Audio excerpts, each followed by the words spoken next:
ఒక బండి ఉంది అమ్మకి, ఆమె రొట్టెలు చేస్తుంది ఆ బండి మీద. 10 ఏళ్ళకి వెళ్ళి అక్కడనే ఆమె మొత్తం వాళ్ళ కుటుంబాన్ని మొత్తం ఆమెనే సాకుతున్నది. 4 కుటుంబ సభ్యులు, అంతేనా బలమా?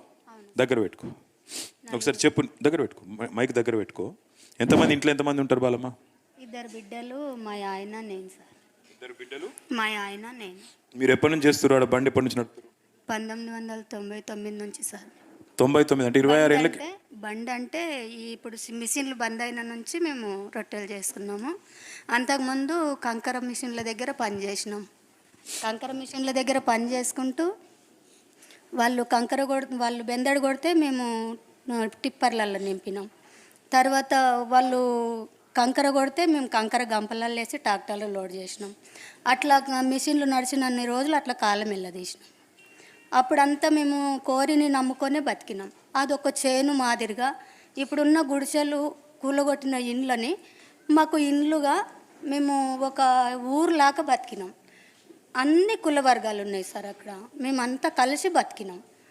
ఇప్పుడు వర్షం పడితే పిడుగు పడ్డట్లు ఈ హైడ్రా వచ్చి మాకు ఇంత అన్యాయం చేసింది. అయితే ఇది జరుగుతుందని మేము అనుకోలే. కానీ మాకు 2013 నుంచి మాకు నీళ్ళ కరువు తీర్చిండు.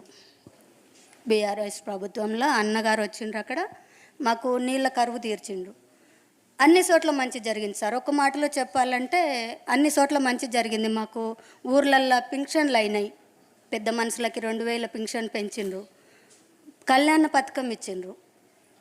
కష్టజీవులున్న తల్లిదండ్రుల పిల్లల్ని సంతోషంగా పెళ్ళిళ్ళు చేసిండ్రు.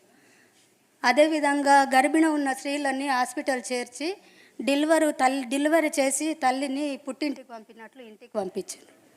మాకు చాలా సంతోషం అనిపించింది. ఈ 10 ఏళ్ళ పరిపాలనలో మేము సంతోషంగానే బతికినాం సార్. నీళ్లు లేకుంటే నీళ్ళ కరువు తీర్చిండు. కరెంటు లేకుంటే కరెంటు. అప్పుడు గాలి కొట్టేటి చిన్న స్టవ్లు ఉంటుండే, కిరోసిన్ ఆయిల్ ఉంటుండే. ఆ దీపం పెట్టుకొని మచ్చరదానీలు కట్టుకొని మళ్ళీ మేము మంచినూనె దీపం ఎప్పటికీ దొరికేది కాదు.